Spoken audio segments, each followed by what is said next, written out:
Greetings, welcome back. So we're going to discuss The Mandalorian. I'm going to discuss last week's, which was The Siege, and this week's, which was The Jedi. And if you're not watching it, watch it. It's a great show. We finally have a name for the child, and it's doesn't roll off the tongue like Baby Yoda at all.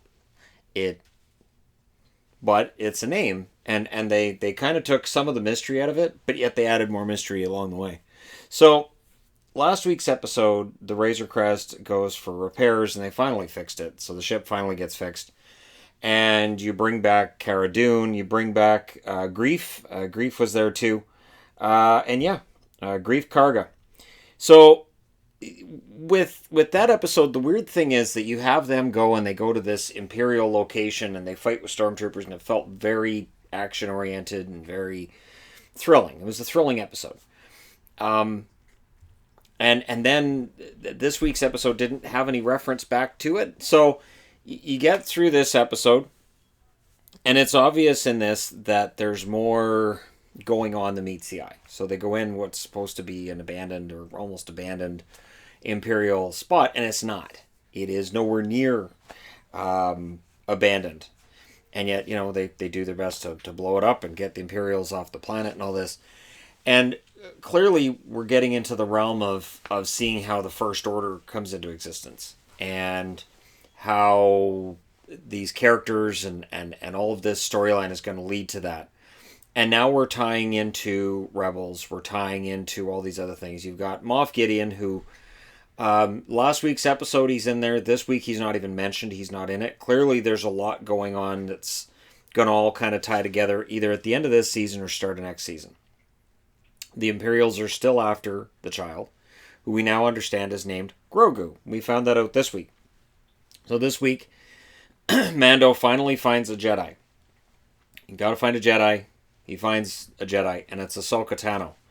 And honestly, I've seen some debate about whether or not Rosario Dawson was the right pick. Does she look right for her, and yada, yada, yada. Okay. Rosario Dawson is an excellent actress. She nailed the role. The episode was I think that was my favorite episode. I love the white lightsabers. I mean, I have the expensive lightsaber from Disneyland I got last January, and now I wish I had a white kyber crystal, which they didn't have in store. I have a yellow one, I have a blue one, and I have a green one. So, or no, it's yellow, green, and I think I have a red one. So I'm all set. So you've got your middle of the road and your Sith and your Jedi. So no matter what, I'm ready. You have to be ready for all potential, whatever. For her, it's a white lightsaber. She's not a Jedi. She left the Jedi Order. And I thought that it was really interesting that she understood the child and she could kind of speak to him. And that his name is Grogu, which my favorite moment in the episode this week.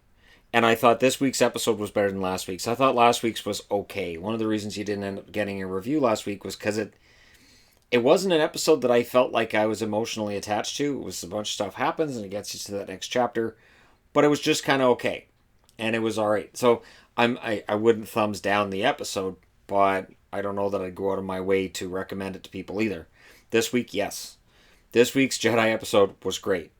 And seeing Ahsoka Tano and the Jedi Master she's become, even though she doesn't consider herself a Jedi. And she doesn't trust herself. Which makes sense. And this works with Jedi lore. There were points where Obi-Wan didn't trust himself either. I think Luke, it's shown, went through this. And I know that there are people who don't like the sequel trilogy, so I'll just say this. Luke went through that same existential experience in the expanded universe before Disney wiped out the expanded universe, where he trained Jedi who may not have ended up being good guys, whether it was Kip Durin, whether it was Anakin Solo. There were issues when it came to the Force and people not using it for nefarious reasons and purposes. And so there's definitely a history there where you can understand Ahsoka looking at that kid and saying, I'd train him, but I don't trust myself. And she talks about how a really strong bond can lead to a path down the dark side, and that Grogu has got this really strong bond with the Mandalorian, and that connection between him and Din Djarin could, potentially lead to him going down the dark side. I'll say this. I don't think Grogu becomes a Jedi. I don't think that's where this show ends up. I don't think we end up with this kid being trained for all the Jedi stuff. I think we end up with this kid being strong with the Force and very similar to, and I'm trying to remember the name of the character from Rogue One. I am the Force is with me. You guys know what I'm talking about if you've seen Rogue One, right?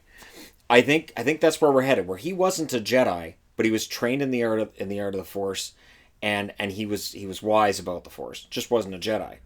And I think where this show is going to end up taking us is down a road where you don't have to be a Jedi. So Force sensitive people and people who use the Force don't have to be Jedi. Now, at the end of this episode, of course, where Ahsoka's like, yeah, I'd love to train the kid, but I don't trust myself, tells him to take the kid to a planet I hadn't heard of. Now, my knowledge of the expanded universe I consider to be okay, but there are definitely worlds that are in video games and other things that I don't really know.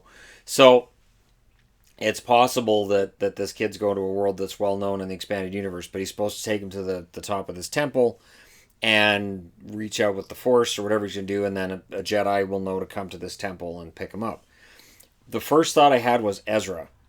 Ezra's also the second thought I had, and probably the third or fourth. They've got Ahsoka Tano in here.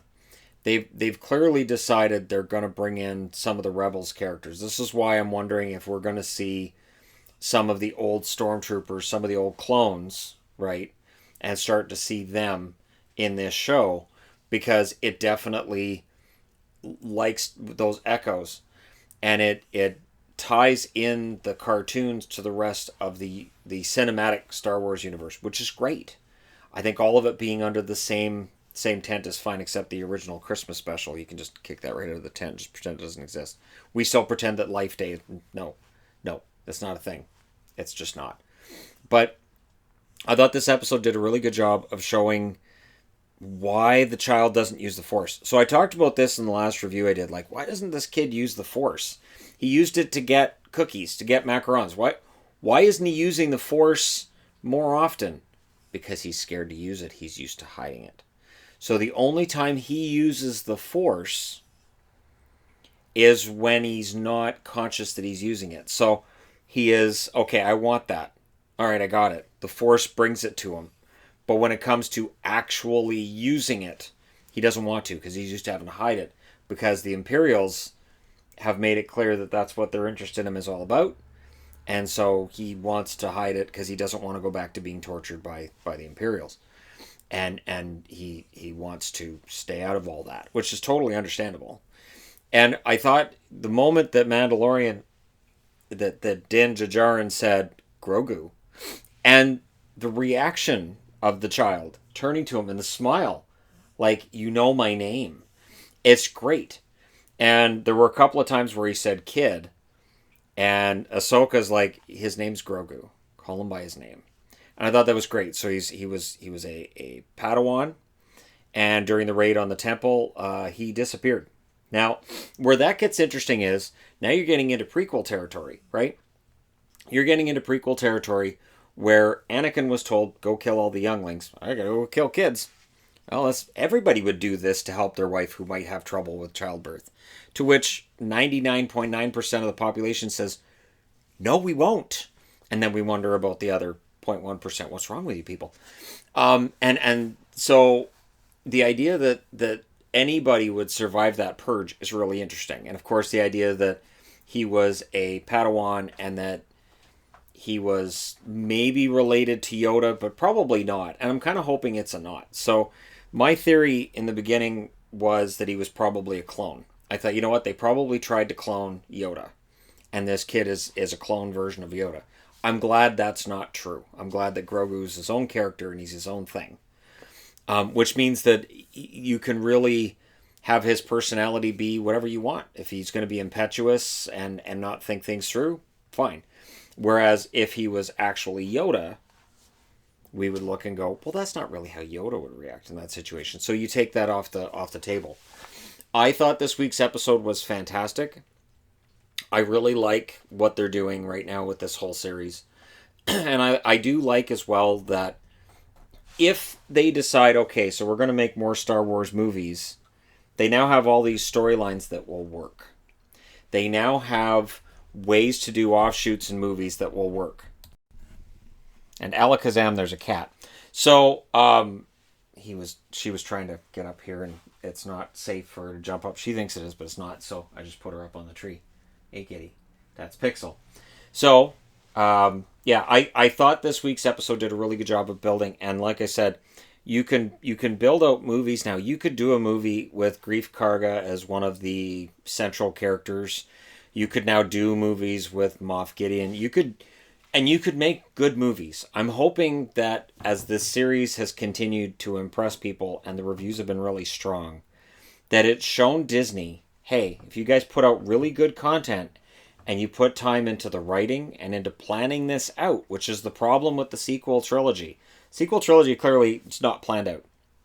Just throw as much at the screen as possible, pay fan service. Oh, and we need Palpatine because we need a real villain, and Palpatine needs to be the villain. No. Create new characters, whole new storylines, whole new parts of the universe, and I think people will watch. And not only that, the other upside of that is you can make those movies on a smaller budget, so it doesn't have to make $500 million for you to say, well, I guess it was kind of sort of a hit, but we barely broke even. I think movie costs have spiraled completely out of control, and I think as we come out of the pandemic and all that, I think studios are going to be more conscious of that than ever, and it could lead to better movies. Because now they can't just blow a bunch of stuff up and have a whole bunch of big special effects. Now they kind of have to tell a story, and so that may be to the benefit of the movies and to the audience, like ourselves, as we consume. But I'm very much looking forward to next week's episode and seeing where all this ends up. Because they did drop the name, and I kind of freaked out when they dropped the name. You guys know what I'm talking about. When Ahsoka in that battle was asking, where's Admiral Thrawn? My jaw dropped. I was like, Thrawn?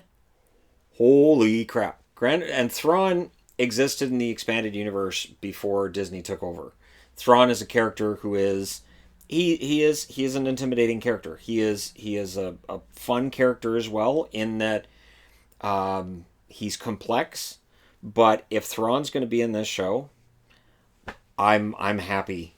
And if Thrawn is going to be part of what transforms the leftover Empire into the First Order, yeah, sign me up for that. So Moff Gideon and Thrawn and these characters, very interesting. And again, this could lead to movies down the road, because now that we've got characters we care about and they're building up a storyline and they're actually, I don't know, adding some depth to some stuff here, it might be nice to see this in movie form. So what do you guys think? How long does this show go before we end up with movies? What did you think of this week's episode and last week's? Again, I thought this week's was much better than last week's, which is why I'm doing the review now, because it left that much of an impression on me. And what do you think of the name for the child? Does that work for you, or do you kind of go, Because when I heard the name, I said to Yvonne, I said, people are not going to like that name. People are not going to be happy with that name. And her answer was, of course, it's the internet. People aren't happy with anything. Story checks out. Let me know your thoughts in the comment section below as always. Don't forget to hit like and subscribe if you're browsing your way through. You just happen upon this video. And hey, thank you guys so much for watching, for all your support. I will talk to you again soon.